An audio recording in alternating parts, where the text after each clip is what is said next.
Aleluia! Bendito seja o Deus Criador dos céus e da terra. Uma ótima noite para você, vocês que estão aqui e você que nos recebe aí na sua casa. Nós queremos agradecer a Deus por sua vida. Queremos louvar a Ele por essa oportunidade da gente aprender um pouquinho mais da sua palavra. E eu quero começar não com uma notícia muito boa, não. Gazeta do Povo, 30/6/2013. É antigo, né? Eles dizem assim aqui, ó, catálogo de atrocidades. Livro reúne as 100 maiores barbáries cometidas pelo homem. Guerras e ditaduras já mataram cerca de 456 milhões de pessoas no mundo. E aqui o jornal colocou um top 5. Segunda Grande Guerra Mundial, de 39 a 45, 66 milhões de pessoas. Depois nós tivemos Gengis Khan, na Ásia, 1206, 1227, 40 milhões de pessoas. Mao Tse-tung, China, 1949 a 1976, 27 milhões. E detalhe, todos esses números são estimativas. Podem ser muito maiores e um pouco menores. Fome na Índia Britânica, no século XVIII a XX, 27 milhões de pessoas. Colapso da dinastia Ming na China, 1635 a 1662, 25 milhões de pessoas. E aqui embaixo, ele traz uma informação que eu julguei bem interessante. Ele coloca assim, inferno no título. E ele diz, o escritor chama atenção para detalhes terríveis e recorrentes nas execuções ao longo da história, como tortura, canibalismo, estupro, castração e decapitação. E ao fato de que o ser humano é tão cruel que escolheu um dos locais com mais mortes por metro quadrado como uma das maravilhas do mundo. Até os nazistas construírem seus campos de extermínio, o Coliseu Romano talvez tenha sido o menor lugar com o maior número de mortes da história, afirma White, que é o escritor desse livro. Segundo descreve no livro, as sangrentas lutas de gladiadores contabilizaram 3,5 milhões de mortes e ocupam o 28º lugar na lista elaborada pelo historiador norte-americano. Saindo dessa esfera das atrocidades, a gente vai dar uma olhada nas religiões. Eu procurei um site aqui, cristianismo, 2,2 bilhões ou 32% da população mundial, se eu não me engano, isso aqui é de 2010 também. Judaísmo, 14 milhões da população mundial.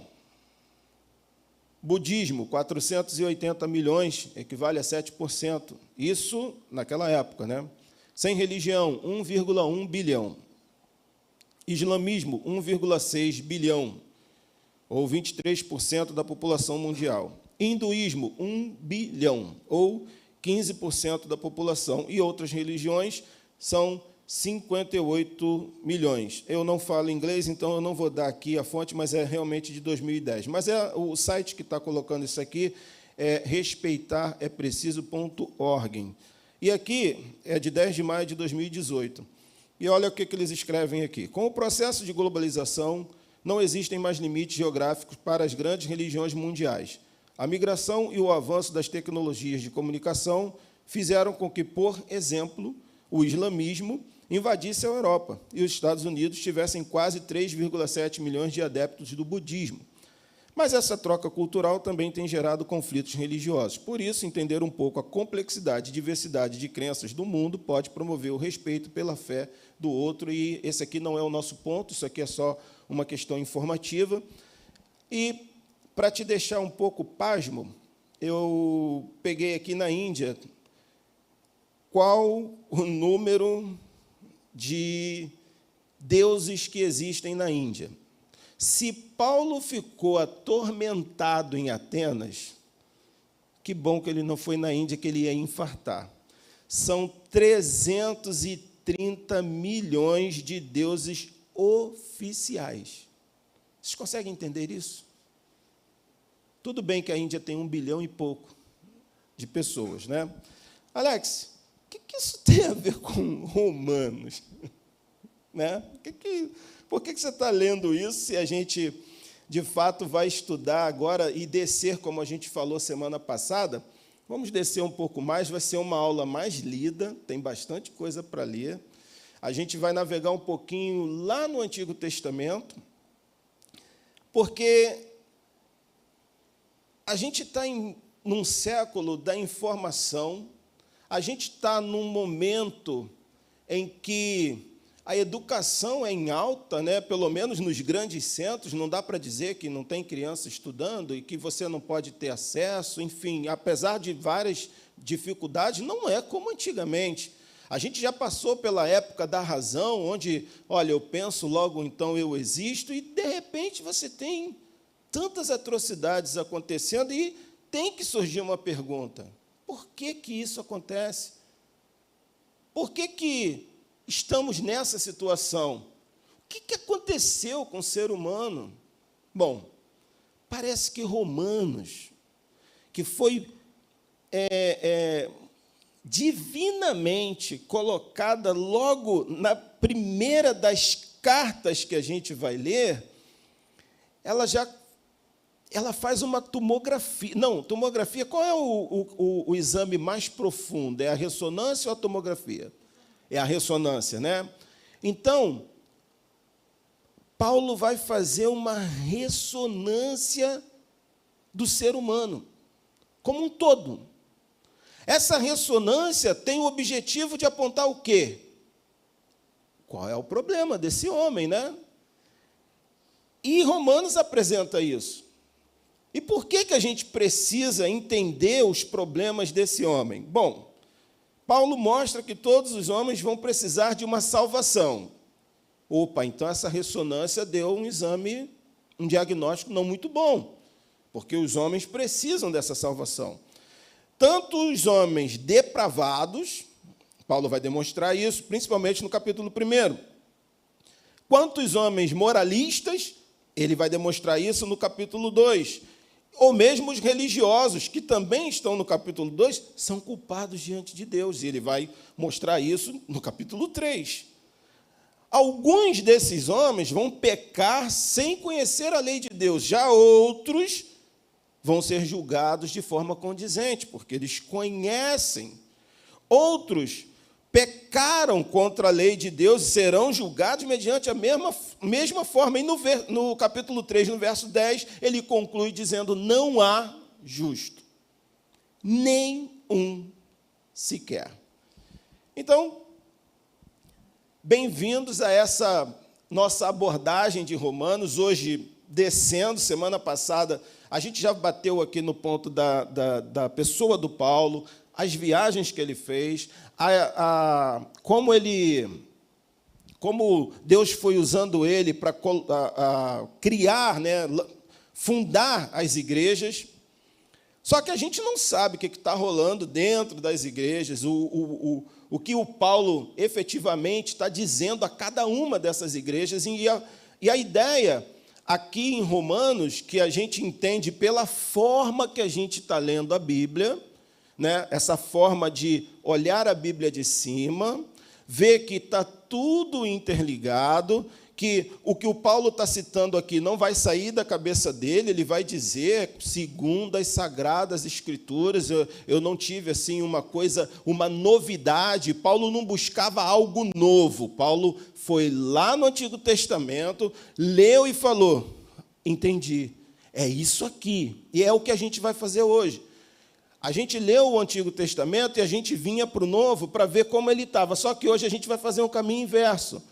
Como Paulo está no Antigo Testamento, capturando algumas informações, e escrevendo as cartas dele. E por que o Romano é tão estrategicamente colocada logo ali depois de Atos? Porque, como ela foi uma das últimas cartas, a gente entende que ele está pegando todas as experiências que ele teve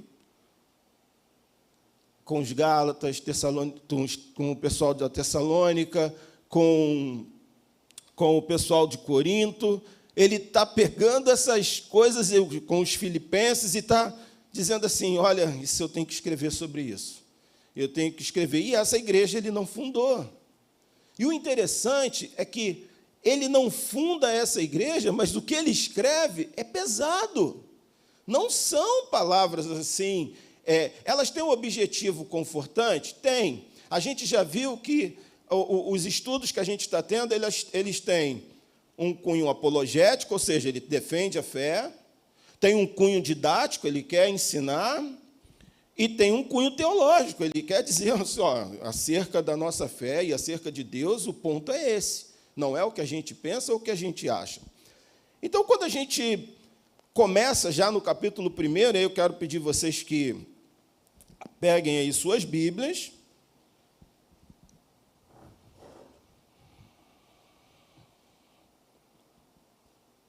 Capítulo 1 de Romanos, nós vamos ler o verso do 1 ao 7 aqui. Perdão, do 1 ao 7 mesmo. Paulo, servo de Cristo Jesus, chamado para ser apóstolo, separado para o evangelho de Deus. Então, observem, o evangelho é de Deus, o qual foi prometido por ele de antemão, por meio dos seus profetas nas Escrituras Sagradas. Então, este evangelho que ele está pregando foi anteriormente prometido por Deus. Mas do que se trata esse evangelho? Verso 3, acerca de seu filho, que como homem era descendente de Davi, e que mediante o Espírito de santidade foi declarado Filho de Deus com poder, pela sua ressurreição dentre os mortos, Jesus Cristo, nosso Senhor. Por meio dele, e por causa do seu nome, recebemos graça e apostolado, para chamar dentre todas as nações um povo para a obediência que vem pela fé. E vocês também estão entre os chamados para pertencerem a Jesus Cristo. A todos os que em Roma são amados de Deus e chamados para serem santos, a vocês graça e paz da parte de Deus, nosso Pai, e do Senhor Jesus Cristo.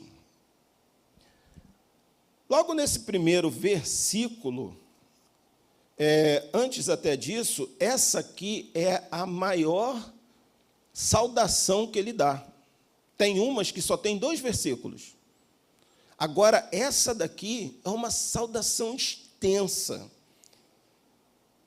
E isso a gente vai ver que todas as cartas, isso aí é para quê? Para que vocês possam, quando estiverem lendo, observar isso nas cartas. Sempre tem esse enunciado, eu, fulano de tal. E isso está lá também em Atos dos Apóstolos, no capítulo 15, verso 23, quando o pessoal escreveu e mandou o Paulo levar, leva essas cartas aqui para os gentios, e eles disseram, os irmãos apóstolos e presbíteros, aos cristãos gentios que estão em Antioquia, na Síria e na Cilícia, saudações. Então, isso é uma marca, tá? Das cartas paulinas, principalmente. Hebreus, por exemplo, não tem. Romanos, capítulo 1, verso 1, Paulo, servo de Cristo Jesus. O que o Paulo se coloca aqui? O texto é doulos. Eu, quando estava vendo, doulos que eu falo é no grego, tá? O termo utilizado para servo. E ele diz o seguinte, escravo, servo, homem de condição servil, alguém que se rende à vontade de outro, aquele cujo serviço é aceito por Cristo para estender e avançar a sua causa entre os homens, dedicado ao próximo, mesmo em detrimento dos próprios interesses. Só que Paulo não tem uma cabeça só grega, ele tem uma cabeça voltada para o judaísmo, então ele entende o texto. Olha o que está escrito em Gênesis 26, 24. Naquela noite, o Senhor lhe apareceu e disse: eu sou o Deus de seu pai Abraão. Não tema, porque estou com você. Eu o abençoarei e multiplicarei seus descendentes por amor ao meu servo Abraão. Olha o que também Deus diz a Moisés. Então enviou seu servo Moisés e Arão, a quem tinha escolhido. Olha, as passagens são muitas. Em Isaías 37, 35, eu defenderei esta cidade e a salvarei, por amor de mim e por amor de Davi, meu servo. Isaías 20, verso 3, disse então o Senhor: assim como meu servo Isaías andou nu e descalço durante 3 anos como sinal e advertência contra o Egito e contra a Etiópia. E tem várias e várias outras passagens. Mas o que é? Por que? O Alex, qual a finalidade de falar sobre o Paulo ser um servo? É porque ele não hesitava em colocar a posição de Cristo Jesus como o Senhor do Antigo Testamento. Então, assim como Abraão é servo de Deus, assim como Isaías é servo de Deus, Paulo está escrevendo aquela carta já no primeiro versículo dizendo: eu sou servo de Deus e Cristo é Deus. Por quê? Aí tem um outro ponto. Observem que, dependendo da versão que vocês têm, algumas colocam Jesus Cristo. Mas as versões que vão seguir mais à risca, vai colocar como está lá: Cristo Jesus. E isso faz diferença. Porque Cristo faz alusão ao papel messiânico dele, de Jesus. E o papel messiânico dele é o ungido, é o rei davídico, é o rei prometido que reina eternamente, aquele que vai libertar o seu povo para sempre. Então, isso faz diferença na nossa Bíblia. Só que, não, mas numa Bíblia está Jesus Cristo e a gente aqui está aprendendo. Então, é interessante vocês aprenderem isso, que vocês vão ver que naquilo que nós lemos, lá embaixo, ele não muda. Ele diz Jesus Cristo, porque agora ele está dizendo Jesus aqui agora como homem. Ele não vai mudar essa questão da natureza do Cristo. Ele consegue transitar entre os dois, mostrando tanto para os romanos, porque isso faz diferença para quem está ouvindo. Os judeus, eles têm dificuldade. Não, Jesus é um cara legal, ele é um profeta, mas Deus, aí é demais para mim.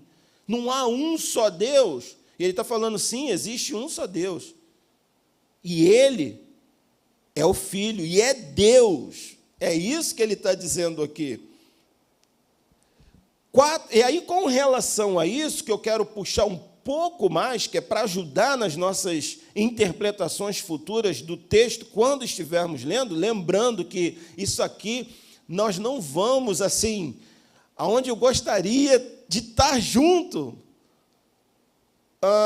Eu estava conversando antes ali com o Ronaldo. Tem um cara que eu curto demais, chamado também Jonas Madureira. Só sobre Romanos. A exposição que ele fez na igreja dele sobre Romanos são 34 vídeos de 1 hora. E ele não fala sobre tudo. O livro que chegou lá em casa para eu estudar Romanos, eu falei, Senhor, não vai dar. São 1.340 páginas. Então, a gente não vai esgotar esse assunto aqui, esquece isso. A ideia é dar o mínimo possível para entendimento das demais cartas e também olhar para o Antigo Testamento com outro olhar. Né? Que a gente tem essa coisa, não, do novo é graça, o antigo não tem graça, só desgraça, não é bem por aí, não. Agora, sobre o Cristo, por exemplo, 4 declarações devem ser compreendidas e afirmadas a fim de obter uma imagem completa bíblica da pessoa de Jesus Cristo. Primeiro, plena e completamente divino. Jesus é plena e completamente divino. Mas Jesus também é plena e completamente humano. As naturezas divino e humana de Cristo, elas são distintas, são separadas. Mas as naturezas divina e humana de Cristo estão completamente unidas em uma pessoa. Irmão, como é que é isso? É Deus. Não tenho como colocar isso explicando ponto a ponto. Não tenho, mas o fato é esse. E como que a gente vê um pouco disso, né? O próprio Cristo, Jesus se igualou ao Pai. E como resultado disso, os judeus acusaram ele de quê? É blasfêmia. Aonde? João 5, 17 e 18. Olha o que diz. Mas ele lhes disse: meu Pai trabalha até agora, e eu também. Ele se iguala. Meu Pai e eu estamos fazendo o mesmo trabalho. Por isso, pois, os judeus ainda mais procuravam matá-lo, porque não somente violava o sábado, mas também dizia que Deus era seu próprio Pai, fazendo-se igual a Deus. O que a gente precisa entender? Não há na literatura judaica, em hipótese alguma, alguém dizendo que é um filho de Deus nesse contexto. Não tem. Jesus inaugura isso. Ele diz isso. Respondeu-lhe Jesus: em verdade, eu vos digo, antes que Abraão existisse, eu sou.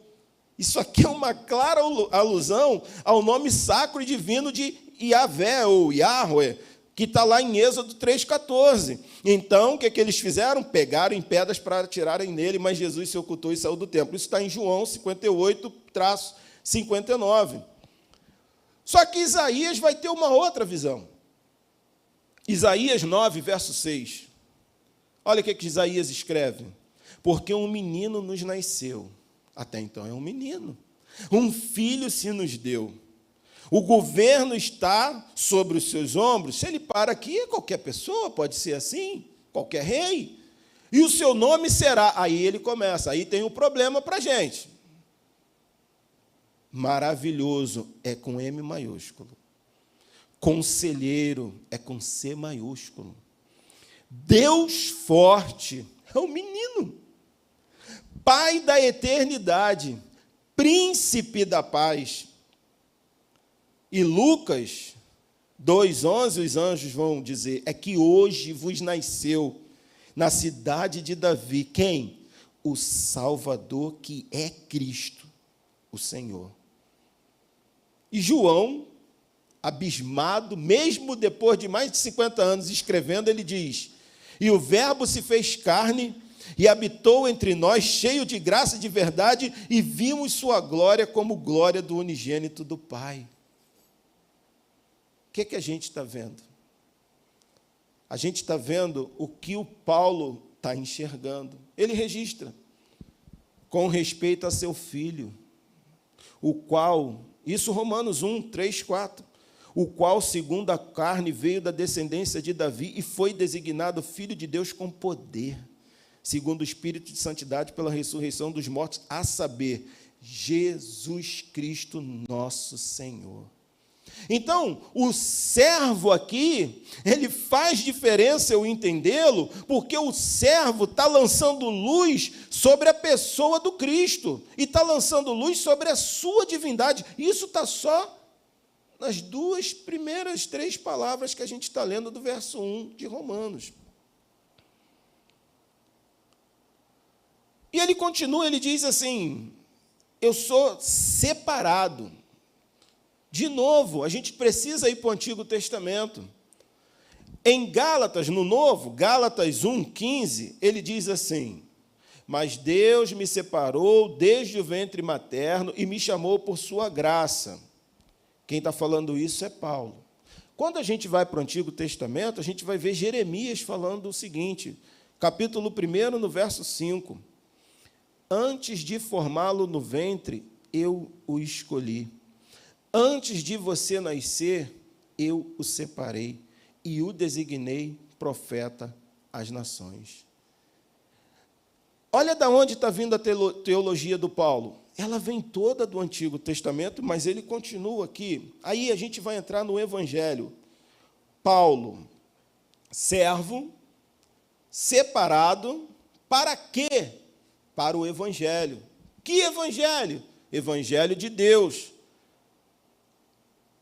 A gente falou bastante sobre isso, né? Até expliquei lá quando a gente leu Marcos, né, de onde veio a história lá do Marco Aurélio, que eles venciam as batalhas, e a gente tem um pouco mais disso aqui. A palavra grega e seu cognato verbal, que é euangelizomai, que é evangelizar ou contar boas novas, ambas ocorrem mais de 130 vezes no Novo Testamento. Tá? Quando usado em um sentido militar, imperial ou religioso, um evangelho sempre se referia a uma mensagem de boas notícias. Era proclamado com palavras, tinha um conteúdo definido, mas esperava uma resposta daqueles que o ouviam. Então, o evangelho, quando proclamado, ele espera uma resposta. A gente falou muito sobre isso. Por que todos nós aqui... Quem se batiza, por que se batiza? É uma resposta ao evangelho. Ele está dando uma resposta. Mas não é só o batismo. A resposta ao evangelho é o estilo de vida, que é segundo aquele homem que é o Cristo. Nós, quando nascemos de novo, nascemos da vontade de Deus e temos um novo estilo de vida. O evangelho que Jesus e seus primeiros seguidores proclamaram não foi diferente, tá, do Antigo Testamento. Foi uma mensagem bem definida de boas novas. Qual era essa mensagem? Jesus, o rei messiânico, veio estabelecer o reino de Deus na terra, perdoar pessoas pecadoras por intermédio de sua própria vida substitutiva, morte e ressurreição, qualificando-as para herdar o reino de Deus se elas se afastassem de seus pecados e confiassem nele para salvá-las. Entretanto, a palavra evangelho não é usada aqui por Paulo significando o ato de proclamar, como a gente entende, sair por aí falando. Não. É uma mensagem proclamada. Ou seja, o evangelho de Deus, a gente vai ver isso em Marcos 1,14, quando Jesus diz: arrependei-vos, porque é chegado o reino de Deus. E no verso 2 de Romanos, ele vai dizer que esse evangelho foi prometido por Deus, de antemão, por meio dos seus profetas, nas Escrituras Sagradas. O que Paulo está fazendo aqui? Ele está mostrando o empenho da unidade e continuidade da dispensação do evangelho em relação ao Antigo Testamento.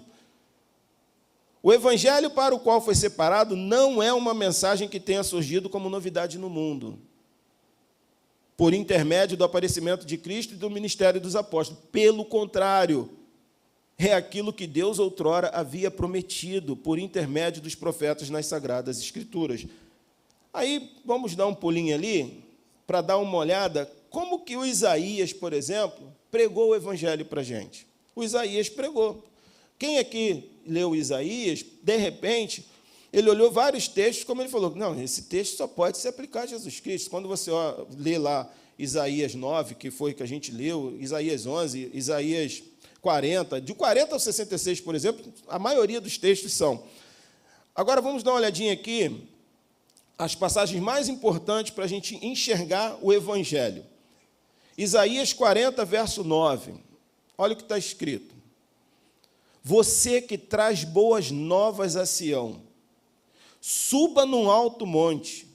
Você que traz boas novas a Jerusalém, erga sua voz com fortes gritos. Erga, não tenha medo. Diga às cidades de Judá, aqui está o seu Deus. Isso, Isaías profetizando. 52, verso 7 de Isaías. Como são belos nos montes os pés daqueles que anunciam boas novas, que proclamam a paz, que trazem boas notícias, que proclamam salvação, que dizem a Sião, o seu Deus reina.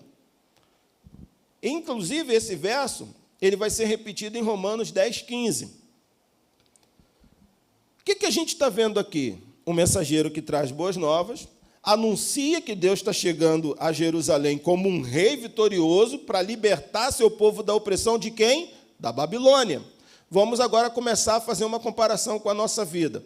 Em ambas as passagens, a mensagem do evangelizador declara, apesar do aparente poder do inimigo, que somente Deus é quem governa. Aqui está o seu Deus e o seu Deus reina. A libertação que Deus traz para o seu povo, no entanto, é totalmente merecida. É aí que está o evangelho.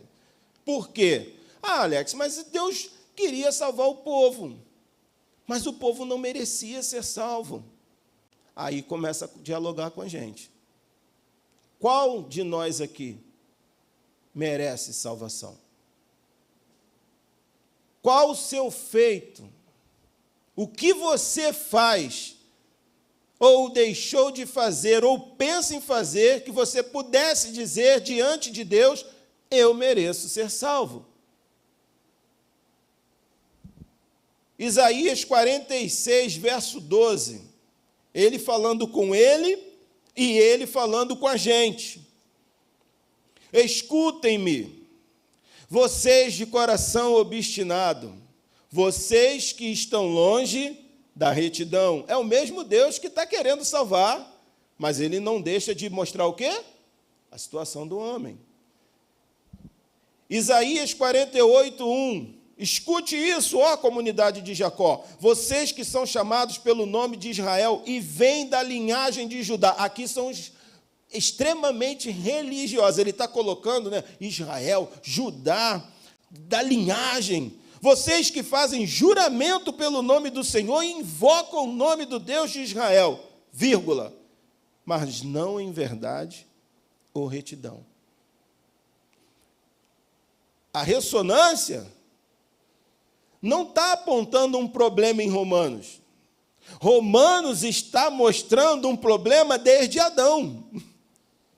E está passando por dentro daqueles que tinham a lei, que tinham os oráculos de Deus, os privilégios de servir ao único Deus. Esse é o foco de eu ter mostrado a questão das religiões, os problemas das atrocidades. E Deus vai salvar essas pessoas apenas pela graça. E por que pela graça? Ninguém tem justiça própria. Então Deus vai prometer o quê? Que vai vestir essas pessoas com justiça, e essa veste não pertence a eles.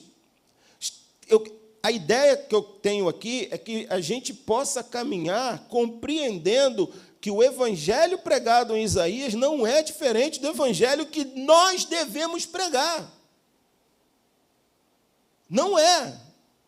Nós devemos dizer às pessoas que existe uma doença e que essa doença é incurável, que ela vive fazendo de tudo, toma todo tipo de remédio. Eu passei agora de lá para cá dezenas de carros, todas buscando um remédio que não tem cura. Não adianta vestir o branco, não adianta acender a vela, não tem remédio a não ser em Jesus Cristo. E isso não é anunciado só em 2023. Não foi anunciado só quando Paulo estava dizendo. Isaías já dizia isso. Esse é o foco disso, da gente entender isso. Isaías 61, 10, ele diz assim: é grande o meu prazer no Senhor. Regozija-se a minha alma em meu Deus, pois Ele me vestiu com as vestes da salvação. Quem vestiu, gente? Ele. E sobre mim pôs o manto da justiça. É impossível ler isso e não lembrar de Gênesis. Após o pecado. Se vestiram com o quê? Folha de... É parreira? Eram folhas, não sei, está escrito parreira lá, não lembro. Então, vamos lá. Figueira. Vestiram com folha de figueira. Mas vocês lembram que Deus os vestiu com pele de animais? Não diz qual, mas diz que vestiu com animais. Dizendo, já demonstrando para aqueles primeiros habitantes, que são, inclusive, os nossos representantes federais, olha, não são vocês que vão produzir salvação. Sou eu. É Deus quem faz isso. E aqui ele diz, qual noivo que adorna a cabeça como um sacerdote, qual noiva que se enfeita com joias. Olha como Deus vai fazer isso. Porque assim como a terra faz brotar a planta e o jardim, faz germinar a semente, assim o soberano Senhor fará nascer a justiça e o louvor diante de todas as nações. Mas quando? Quando buscarem com fé e arrependimento. Isaías registra isso em Isaías 55, verso 1. Olha o que está escrito. Venham, todos vocês que estão com sede, venham às águas. E vocês que não possuem dinheiro algum, venham, comprem e comam. Venham, comprem vinho e leite. Sim, Senhor, nós iremos, mas nós não temos dinheiro. E aí ele registra, sem dinheiro e sem custo. É de graça. É pela fé. Verso 7. Mas tem que ter arrependimento. Que o ímpio abandone o seu caminho e o homem mau os seus pensamentos. Olha isso. Volte-se ele para o Senhor, que terá misericórdia dele. Volte-se para o nosso Deus, pois ele perdoará de bom grado. Isaías está profetizando. Olha como é que funciona isso. Só que Deus, ele não vai redimir esse povo às custas da justiça. Tipo, não, vamos lá que não vai ter nada. Não, vocês fizeram, não tem punição, beleza. Não, tem punição. Porque os pecados do povo clamam por justiça. Isaías 61, verso 8.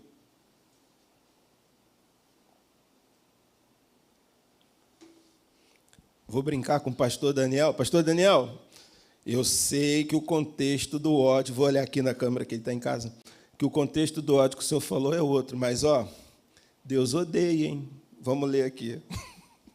Isaías 61, 8. Porque eu, o Senhor, amo a justiça e odeio o roubo e toda a maldade. Em minha fidelidade os recompensarei e com eles farei aliança externa. Não, é porque lá em Gálatas 5 diz que o ódio não é uma coisa que nós devemos ter, e é um fato. Só que você tem que odiar o pecado e tem que odiar o mal, sim. Porque Deus odeia também. Ok? Você está contra o pastor Daniel? Não, a gente está falando a mesma coisa. Mas você não pode odiar o seu irmão. Era isso que ele estava falando. Sobre o seu irmão, você não pode odiar. Carregar ódio contra outras pessoas, você não pode odiar. O pecado, você tem que odiar. Por quê? Porque se você é uma nova criatura, e essa nova criatura, ela demonstra toda a essência do teu Criador, logo, o que ele ama, você ama, e o que ele odeia, você odeia. É simples assim. Mas Deus odeia os pecados. Então, ele sempre odiou o pecado. Ele não odeia o pecador, senão eu não estava aqui, nem vocês. Ele nos ama. Só que ele nos, o quê? Redimiu. O Evangelho está tratando de remissão. O Evangelho não está tratando que Deus vai deixar as coisas do jeito que está, cada um vai viver da sua vida, porque senão para que Jesus viria? Não tem uma lógica. Vamos continuar estudando aqui. Por quê? Porque Deus não vai deixar que essa penalidade deixe de ser paga. Só que a misericórdia dele também vai ser amplificada. Por quê? Porque Deus vai determinar que a punição do pecado seja executada não sobre eles, sobre alguém que ele mesmo vai trazer. Quem é essa pessoa? O servo sofredor, o servo rei divino, que vai ser o substituto. Como que a gente entende isso? Isaías 52, verso 13, agora a gente vai ler bastante coisa. do verso 13 em diante, a gente vai passar até o 53, vamos dar uma lida nisso tudo, porque é muito importante. Olha o que Deus inspira Isaías. Vejam, o meu servo agirá com sabedoria, será levantado e erguido, e muitíssimo exaltado. Assim, como houve muitos que ficaram pasmados diante dele, sua aparência estava tão desfigurada, que ele se tornou irreconhecível como homem. Não parecia um ser humano. De igual modo, ele aspergirá muitas nações, e reis calarão a boca por causa dele, pois aquilo que não lhes foi dito verão, e o que não ouviram compreenderão. Quem creu em nossa mensagem? A quem foi revelado o braço do Senhor? Ele cresceu diante dele como um broto tenro, e como uma raiz saída de uma terra seca. Ele não tinha qualquer beleza ou majestade que nos atraísse. Nada em sua aparência para que o desejássemos. Foi desprezado e rejeitado pelos homens. Um homem de tristeza e familiarizado com o sofrimento, como alguém de quem os homens escondem o rosto. Foi desprezado e nós não o tínhamos em estima. Certamente, ele tomou sobre si as nossas enfermidades e sobre si levou as nossas doenças. Contudo, nós o consideramos castigados por Deus, por ele atingido e afligido. Mas ele foi transpassado por causa das nossas transgressões. Foi esmagado por causa das nossas iniquidades. O castigo que nos trouxe paz estava sobre ele, e pelas suas feridas nós fomos curados. Todos nós, tal qual ovelhas, nos desviamos. Cada um de nós se voltou para o seu próprio caminho, e o Senhor fez cair sobre ele a iniquidade de todos nós. Ele foi oprimido e afligido, contudo, não abriu a sua boca. Como um cordeiro levado para o matador, e como uma ovelha que diante de seus tosqueadores fica calada, ele não abriu a boca. Com julgamento opressivo ele foi levado. E quem pode falar dos seus descendentes? Pois ele foi eliminado da terra dos viventes. Por causa da transgressão do meu povo, ele foi golpeado. Foi-lhe dado um túmulo com os ímpios, e com os ricos em sua morte, embora não tivesse cometido qualquer violência, nem houvesse qualquer mentira em sua boca. Contudo, foi da vontade do Senhor esmagá-lo e fazê-lo sofrer. E embora o Senhor faça da vida dele uma oferta pela culpa, ele verá sua prole e prolongará seus dias, e a vontade do Senhor prosperará em sua mão. Depois do sofrimento de sua alma, ele verá a luz, não aquela que o psicólogo diz: você está vendo a luz? Não essa. E ficará satisfeito. Pelo seu conhecimento, meu servo justo justificará a muitos e levará a iniquidade deles.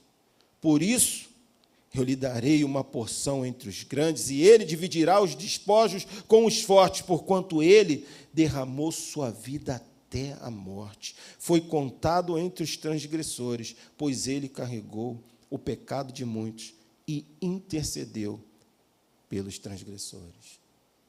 A gente serve a esse Deus.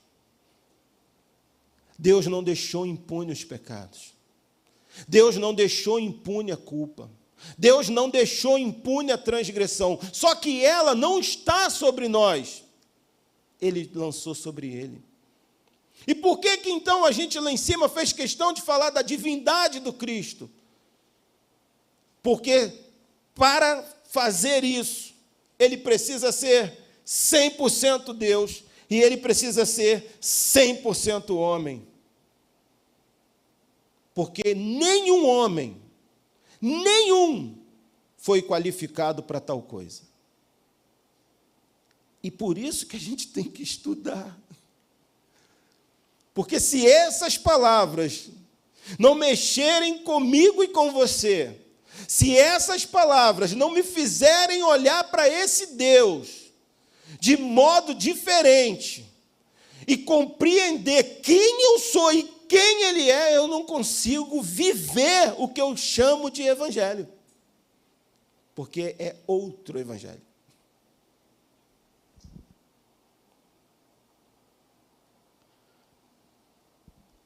Olha isso.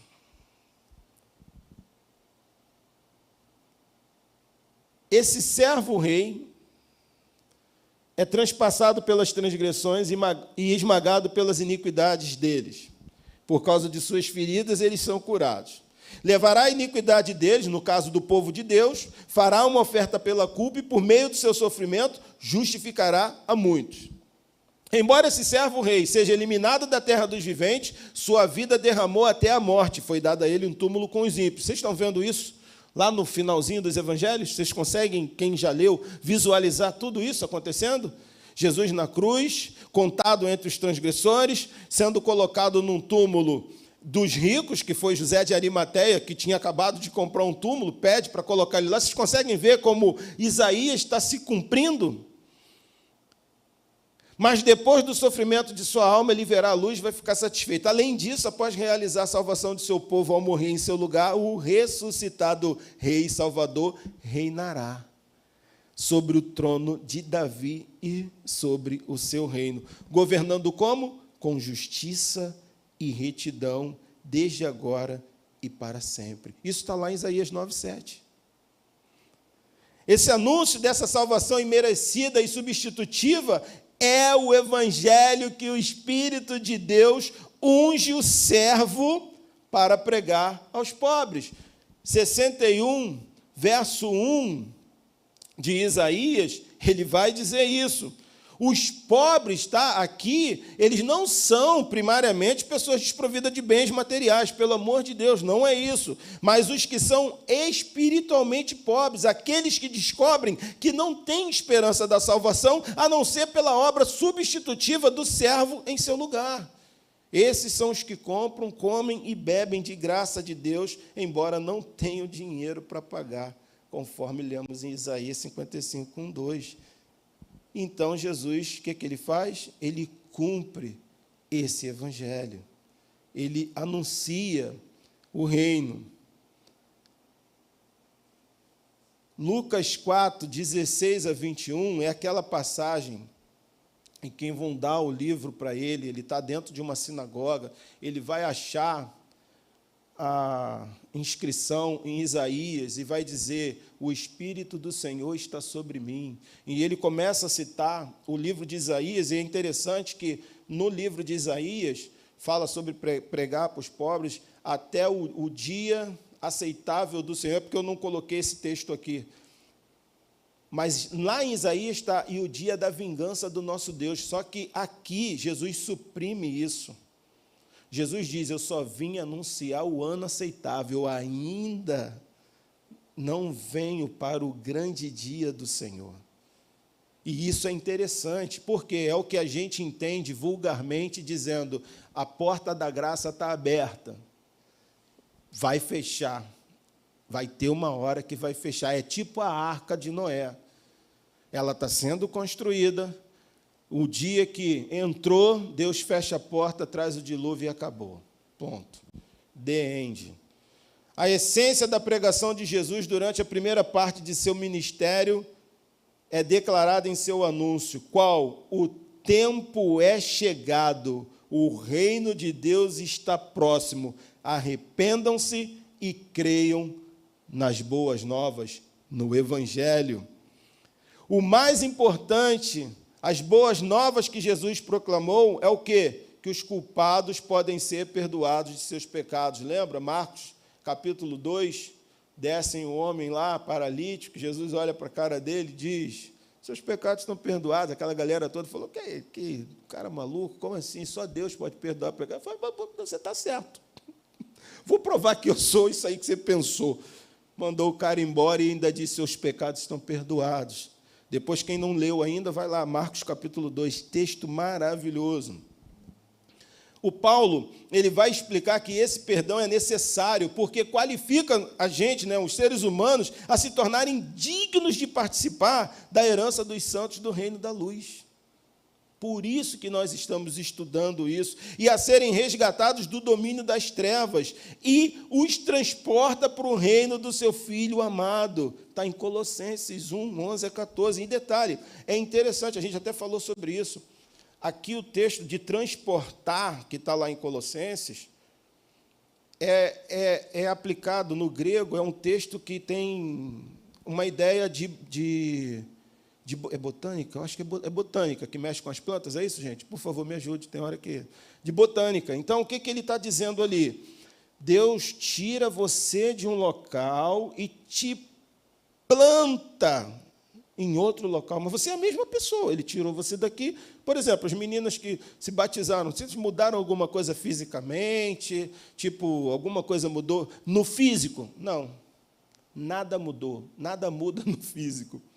Mas é daqui para fora que começa a mudar. Eu tenho pânico, é sério, pânico. Eu vim de algumas, passei por algumas denominações que o importante era o externo. Então, como que você sabia que um cara se converteu? Ele passava de terno. Oh, fulano agora é Bíblia. Bíblia debaixo do braço e um terno. Só que no dia anterior... aquele maluco estava sem camisa na rua, soltando pipa, e no outro estava de terno. Eu falei, pô, mas peraí, de um dia para o outro? Não, ou então as mulheres amarravam... E detalhe, tá, o que eu falo aqui não é contrário a essa questão. O que eu estou dizendo é como era identificado. Só que quando eu vi esse tipo de cara assim, de um dia para o outro, eu falava, não vai durar muito.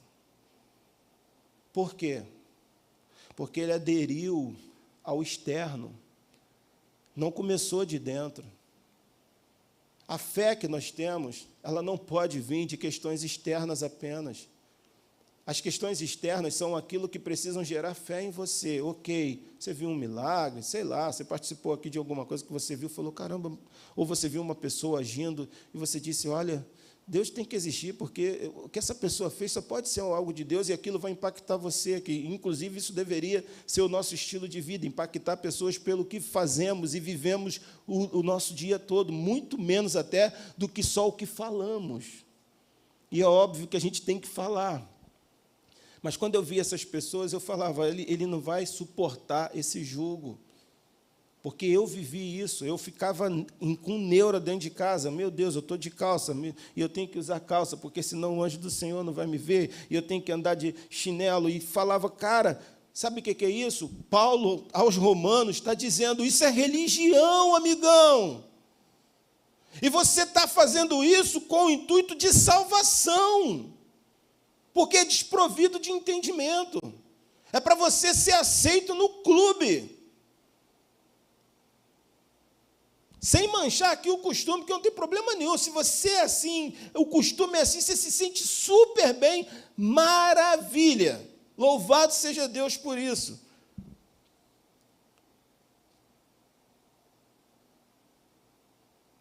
Como eu disse, o Evangelho, ele precisa de uma resposta. Então, a gente já viu que qual é a mensagem que esses homens vão pregar? Crucificação, ressurreição de Jesus estão no centro da mensagem do evangelho cristão. Só que isso acabou. A maioria dos púlpitos até fala, não, você tem que, tipo assim, você tem que mudar de vida, você tem que mudar isso, você tem que mudar aquilo, que não sei o quê. Mas ver morte, vida, ressurreição, explicando, olha, querido, não, tu não é o centro. Jesus não te ama que, vou morrer pelo Alex, que ele, o Alex, é o foco da minha, não. Jesus olha para o Pai para o Filho, o Espírito Santo, aquela troca entre eles ali. Eles olham para a criação como um todo, e isso antes da fundação. Eles dizem, olha, o projeto é esse, essa gente vai ser rebelde. Eles vão, tu vai ver, aquela árvore lá. Então, como é que funciona isso? Se a gente criá-los de forma que eles precisam nos obedecer na marra, eles vão questionar dizendo, olha, você me criou como um boneco. E hoje eu escuto isso. Deus aí que vocês dizem aí, parece que ele manda, vocês fazem isso porque estão com medo. Lê do engano, ele não conhece a fé de quem realmente serve a Deus de coração puro. E que não tem medo, porque ele sabe que ele não tem mais esse problema. Paulo vai explicar isso em Romanos. Ele vai falar, olha, tinha uma ira, mas nele a ira foi embora. Por quê? Porque o Cristo recebeu a ira, a gente acabou de ler agora, em Isaías. Tudo veio sobre ele.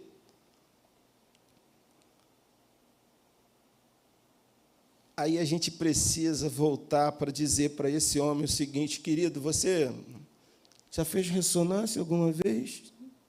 Já. Resultado bom? Bom. Você conhece alguém que já teve câncer? Já. Quando ele fez a ressonância, o câncer estava lá há quanto tempo? O médico falou que já estava há muito tempo. Ele sabia? Não, ele não sabia. Ele descobriu quando fez a ressonância. Então, o diagnóstico que foi dado para ele do câncer é o teu. Você não tem câncer, mas você tem o pecado dentro da tua vida. Só que o remédio é só Jesus. Esse é o evangelho que Paulo pregava. O homem está doente. O homem mata o outro com tranquilidade. Nós vimos aqui, não foi? Uma, duas, três, não. São milhões. Com tranquilidade. O cara mata o outro porque ele ficou chateado com o volume do som. Mas se você for conversar com ele, ele teve boa educação. Aí o outro diz, mas se o homem tiver boa educação, ele é uma pessoa melhor. Eu digo, não é. Por quê? Porque o homem está infectado com o pecado que vem de Adão, e Romanos está nos mostrando isso. A gente precisa voltar para a mensagem da cruz.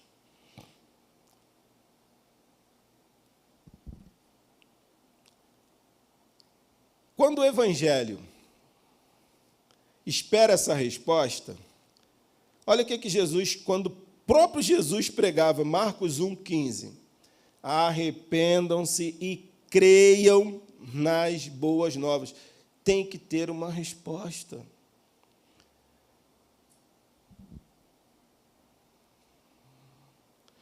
Como é que Paulo proclamou esse evangelho? Das 76 ocorrências da palavra evangelho no Novo Testamento, 60 delas estão nos escritos de Paulo. Isso é importante para a gente que está estudando.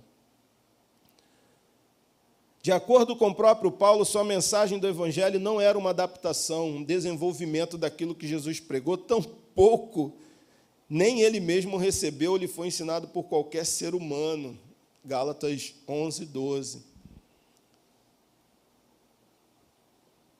E aí, saindo, que a gente está no versículo 1 e 2 de Romanos, a gente anda até o versículo 1, 16 e 17. Vamos dar uma lida? Que eu vou tentar fechar esse capítulo aqui.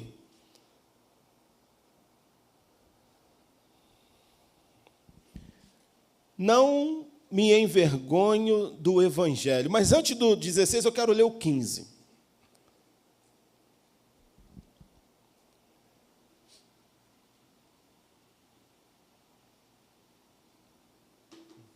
Técnica. Dentro do horário normal, quanto tempo eu tenho? Ok. Olha isso aqui. Por isso, estou disposto a pregar o evangelho também a vocês que estão em Roma. Aí eu faço uma pergunta aqui para vocês da igreja. O pessoal de lá, a igreja não foi ele que fundou. A igreja está fluindo. Está há anos ali funcionando. Por que Paulo tem que pregar o evangelho para a igreja? E por que a gente tem essa dificuldade? Olha, boa parte de nós entra por aquelas portas para ouvir uma mensagem para solução de problemas. Isso a maioria faz isso, tá? Porque eu converso com muita gente que diz, não, eu vim buscar. Inclusive, é um jargão no nosso meio. Tem até hino. O meu irmão, o que você veio buscar? Aí o cara, eu vim buscar a bênção e por aí vai. Aí, ok. Agora, quando Paulo diz que precisa pregar o evangelho entre os próprios cristãos, nós aqui que estamos lendo isso, precisamos fazer uma pergunta para o texto. Por quê? Por que eu, Alex, tenho que ouvir do evangelho? É muito fácil esquecer quem é você.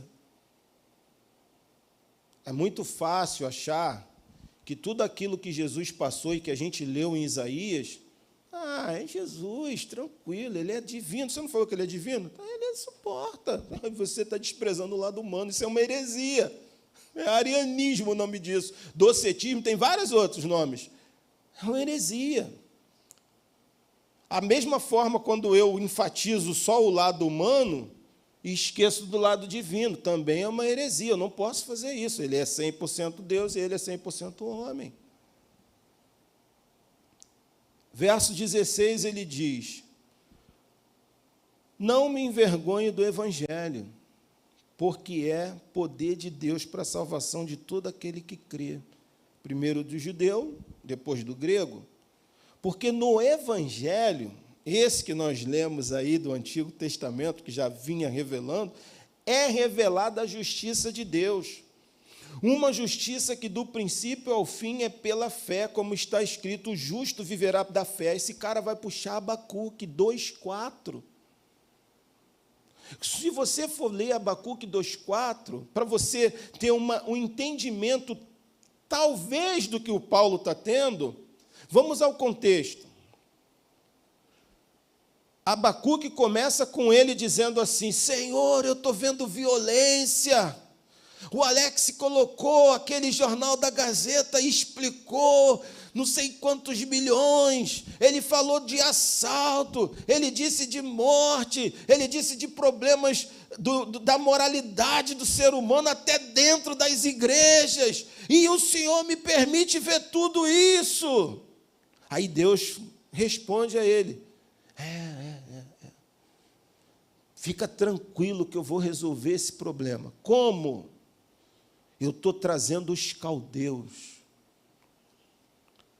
Aí, para quem não leu, só para entender, a resposta que Deus dá a Abacuque é, eu vou trazer um povo que é idólatra,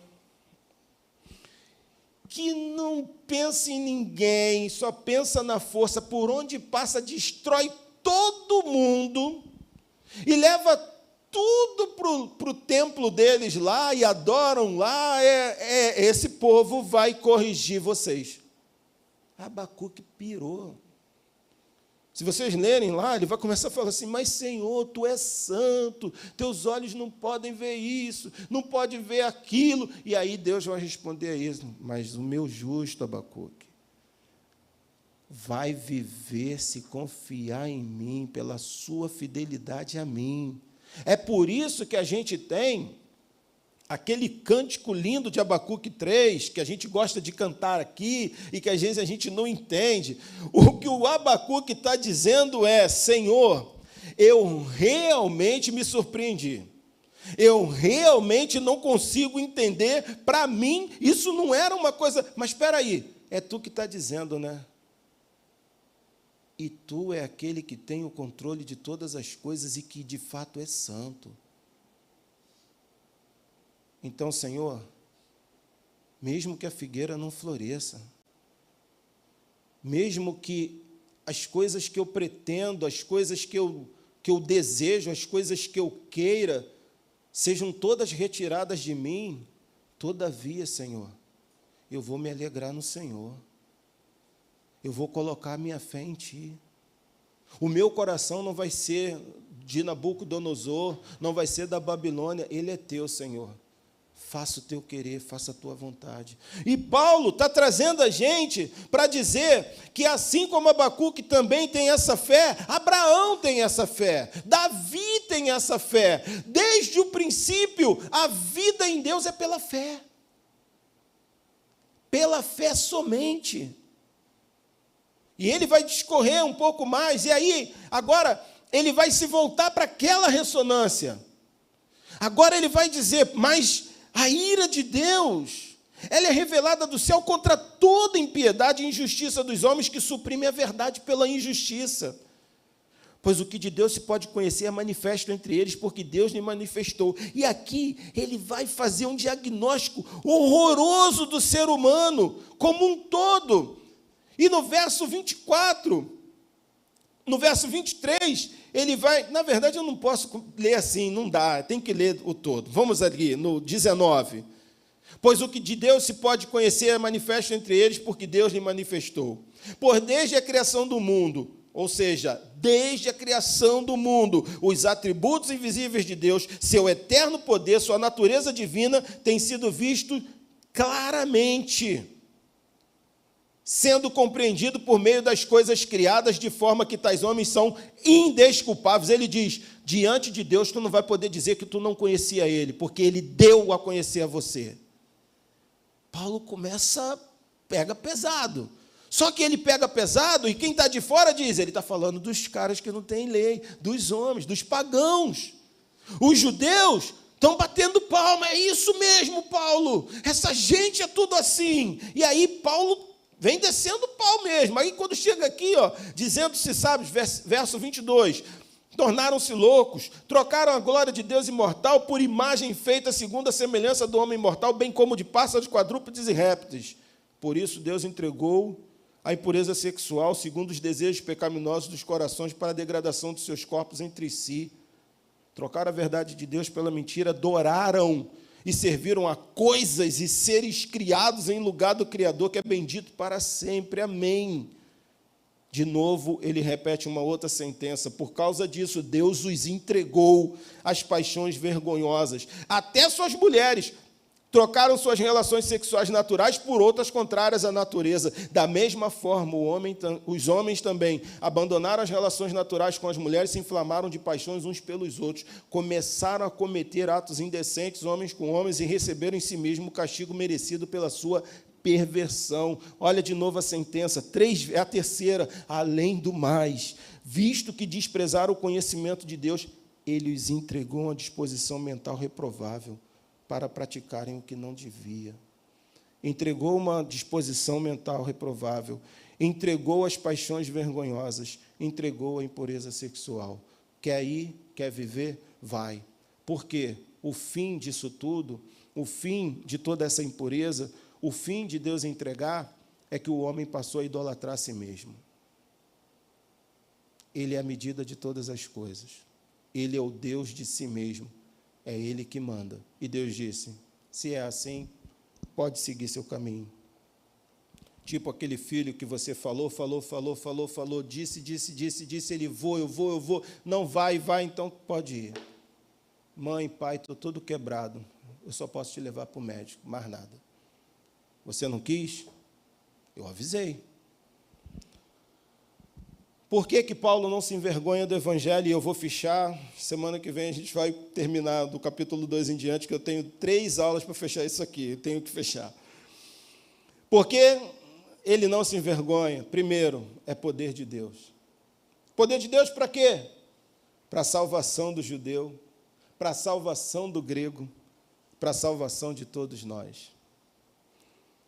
Por que ele não se envergonha do Evangelho? Porque ele revela o modo concedido por Deus para nos salvar. Não é nosso modo de nos salvar. Não aceita outras modalidades inventadas pelo homem. Por que eu não me envergonho do Evangelho? Porque revela a justiça de Deus em relação a nós, judeus e gregos. A justiça em nos condenar. Por quê? Trocamos a Deus por imagens, trocamos a Deus por nós mesmos. Então ele está justo, ele é justo. A justiça de Deus em nos justificar mediante a fé. E por quê? Porque mediante a fé não tem o que eu faço, só tem o que Deus fez. Ele coloca todo mundo no mesmo nível e diz: venham, comprem. Mas, Senhor, eu não tenho como, mas é por isso que eu vou deixar você comprar. Você acredita que eu te justifico? Acredito, então você pode comprar sem dinheiro. O Evangelho não envergonha porque revela um Deus justo e justificador. Em Cristo, Deus estava fazendo o quê? Sendo justo, mas também justificando todos os seres humanos? Não. Só os que creem. Semana que vem a gente vai... Eu vou ter que reduzir isso aqui, isso está muito grande. Mas semana que vem a gente vai tratar dessa justiça um pouquinho mais de perto. Nós vamos ver esses legalistas que vão aparecer no capítulo 2. Nós vamos ver como Deus vai fechar o cerco em cima de todo mundo. E aí, a partir do 5, 6, 7, ele vai mostrar como é essa nossa vida nele. Como é a vida desse homem que agora é justificado, se torna justo. E justificado aqui é um termo forense. Justificado é alguém que foi condenado. Você matou, meu filho? Matei. Você sabe qual é a punição, meu filho? Sei, sim, senhor. Qual é a punição? Perpétua. Então, você se arrepende? Me arrependo, sim, senhor. Você acredita nesse homem aqui que vai te justificar? Acredito, sim, senhor. Então, você pode ir embora. Mas vai ficar alguma anotação aí, senhor? Não, não vai. Nenhuma. Então, semana que vem, a gente vai ver sobre aquelas pessoas que dizem assim: olha, eu sirvo ao Senhor porque eu tenho uma vida boa, tranquila diante de Deus. Não roubo, não mato, não fumo. Eu nem falo mal das pessoas, tá? Eu passo longe disso. E quando você conversa com ele, diz assim: cara, tinha um cara lá, olha, esse cara era uma praga, fez tanta coisa, batia na mulher, chutava o cachorro, dava tapa nas crianças, se converteu, cara. O quê? Não acredito. Isso tem que pagar. A gente vai ver isso no capítulo 2, semana que vem. Então, convido você que está em casa a pegar esse link, mandar para o seu coleguinha, para o amigo. Divide com ele o que você tem recebido, porque eu tenho dividido com você o que eu tenho recebido. Vocês que estão aqui, muito obrigado, viu? Mais uma vez, continuem orando por esse projeto e continuem firmados nesse propósito do estudo da palavra. Irmão, eu tenho uma dúvida. Muita gente fala comigo, eu sou acessível. Eu não estou com o teu telefone, pode pegar depois do culto, ou manda para a secretaria. Secretaria está autorizada a passar o meu contato para qualquer pessoa que está vendo a escola bíblica e que quer trocar uma ideia, ou quer fazer uma pergunta. Zero problema com isso. Vamos orar? Pai Celestial, muito obrigado, Senhor. Porque nessa noite nós vimos mais um pedacinho do teu plano e do teu projeto. E como o Senhor nos colocou dentro desse plano e desse projeto por pura graça, por puro amor, por pura bondade tua. Nada veio de nós, Senhor. E nós te agradecemos por essa graça, por esse favor. Nós te louvamos, ó Deus, por nos fazer povo desse teu povo que tu assim escolheste e que deste a nós a oportunidade, Senhor, de pregar aos demais que tu reina, que tu vive e que tu vai voltar. Breve tu vai voltar. Ensina-nos a importância da tua palavra. Incomoda o povo dessa igreja, para que eles possam mergulhar nessa tua palavra, se banhar nessa água tão gostosa, Senhor, e nesse alimento tão nutritivo que é a tua palavra. Te agradeço por esse espaço, pela oportunidade que só pode ter vindo de Ti, de que as pessoas possam crescer na graça e no conhecimento, e com isso nos ajuda. Não deixe que a gente seja um empecilho na vida desses irmãos, mas que, de fato, a gente esteja aqui para abençoá-los, para fazer com que todos eles cresçam, para crescer junto com eles. Isso não vai fazer de nós pessoas especiais. Isso só vai fazer de nós pessoas com mais responsabilidade, Senhor. A quem muito é dado, muito é cobrado. Mas a gente quer. Em nome do Teu Filho oramos. Amém.